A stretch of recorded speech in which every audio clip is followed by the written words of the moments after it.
Yun, alam ko maraming nag-aabang nito. Install ko na yung power relay natin na ginawa nating ATS. Yan. As ito yung LBD nya. So siya yung magti-trigger dito. Kapag lobat na yung battery, di-disconnect niya yung supply o papatayin niya yung trigger para lumipat doon sa DU o sa Meralco. Yan. Yan yung nilagyan ko ng breaker yung bawat supply ng Meralco at sa solar. Yan. Pares 20 ampere. Medyo mataas pa pero pwede na kasi mabigat din kasi yung load na yung ginagamit namin appliances kaya tinaasan ko na. Ginawa kong 20 ampere. So ayun yung ganyan lang ginawa ko. Hindi ko na nilagay dito kasi di kasya, malaki masyado eh. So ayun. Ngayon naka solar siya ngayon. Yan, standby lang yung Meralco natin. Ito hindi ko na talaga inano to, yung sabi nila lagyan ko ng relay para mamatay. Hindi ko talaga nilagyan ng relay para malaman ko kung may supply kami ng Meralco o wala. Kasi madalas mag brown out sa amin eh. Yan. At alam ko maraming naghihintay ng diagram nito. Although marami na rin ang nakakaalam. Yung iba, tuturo ko na rin kung paano yung ginawa ko rito ng diagram. Simple lang naman din. Pero gagawa na rin ako ng diagram sa papel. Tapos ipopost ko.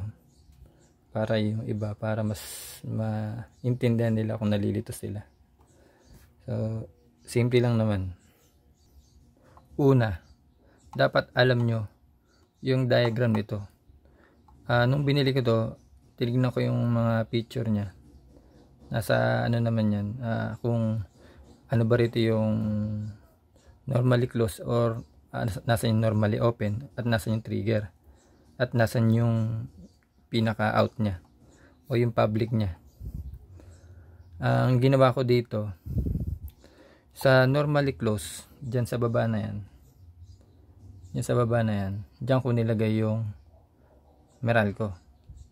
Kasi pag nasa normally open,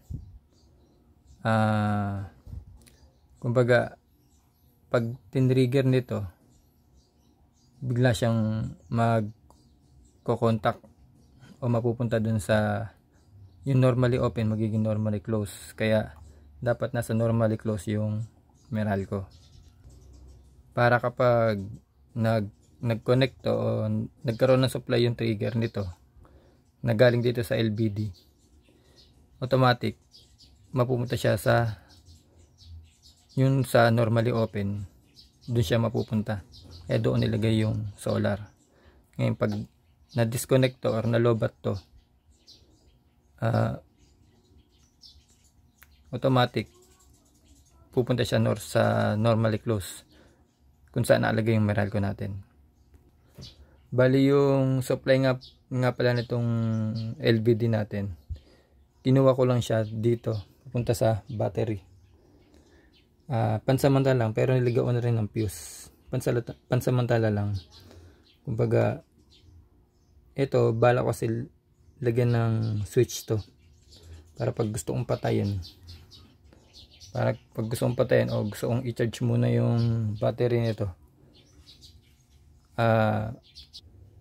hindi siya kahit sabi mong ma-full charge siya, hindi siya magbubukas o hindi siya kukonek sa solar. Naka-DU lang siya lagi para yung charge nito mapag-charge muna. So ayan, tinanggal ko na. Ito yung galing sa Meralco namin, sa DU, yung main supply or yung normal supply. Yan, pinadaan ko dito sa breaker papunta dun sa normally close ng relay. Tapos yung sa solar naman, ayan, sa solar yan, galing sa solar yan. Yan, papunta yan sa normally open ng relay. Ngayon, yan ang gumagana ngayon sa solar. Tapos yung out ng LBD, yan, positive, negative. papunta yan dito sa trigger ng relay. Yan, dito yan. Ayun. Kahit magkabaligtad yan, walang problema. Ngayon, supply nito diretso to sa battery. Lalagyan ko pa ng switch. Yan. Ngayon, testingin na natin kung marami na rin nakapag-try nito na kung may nagkakat ba talaga yung voltage. Marami nang nag-try nito, pero ako gusto ko pa rin masubukan. Testingin natin. So, ang gagawin ko, dahil wala pa akong switch, ima-manual ko munang tanggalin yung fuse para ma-disconnect yung LVD nya para mapunta siya sa Meralco. Naka-standby na yan yung Meralco natin, naka-standby na yan. Pag brown out kasi yan, nakapatay yan. Kaya gusto ko lagi lang siyang nakabukas yung indicator light nya para alam ko kung may supply kami sa main or sa Meralco. Ngayon, i-disconnect ko. Ang gagawin pala muna natin, magbubukas tayo ng TV. Yan yung rep na asaksak na. Yan. Nasaksak na yung rep namin, gumagana ngayon. Pero magbubukas pa rin ako ng isang TV. Titignan natin kung mamatay, pati yung rep. O yan. Binuksan na natin yung TV ngayon. So, lilipat natin sa Meralco. Tingnan natin kung mamatay siya. Yan, ang gagawin ko lang, papatayin ko to, hugutin natin to. Tingnan natin kung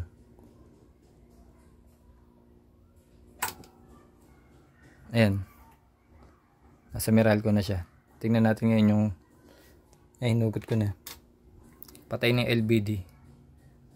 So, titingnan natin kung namatay yung TV.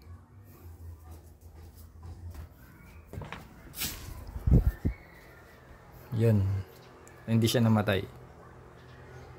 Titignan naman natin yung ref. Yan, hindi rin namatay yung ref. Hindi ko nabubuksan, puro tubig yung laman eh. Yan. So, yan. Ganyan siya. Pag nalubat siya, hindi naman siya totally mamamatay. Kaya ako lang naman tinanggal yung fuse. Kasi may charge pa naman. So, hindi siya madi-disconnect. So, pag na-reach niya yung set point, or nakuha na tawag dito, pag nasa set point na siya ng low voltage, syempre alam naman natin na madi-disconnect yan. So bukas lang siya pero disconnected siya, so mawalan siya ng supply. So ngayon itatry naman natin ngayon ilipat ulit sa solar. Tingnan natin kung may interruption din sa voltahe. Yan, ito yung switch. Kakabit natin ngayon. Tingnan natin kung yan. So ayan. Nasa solar na siya ngayon. Titingnan natin ngayon yung TV tsaka yung rep. So ayan. Hindi siya namatay. Ayan yung rep. Umuugong pa rin. I mean, umaandar pa rin. Ayan, hindi siya kumalampag.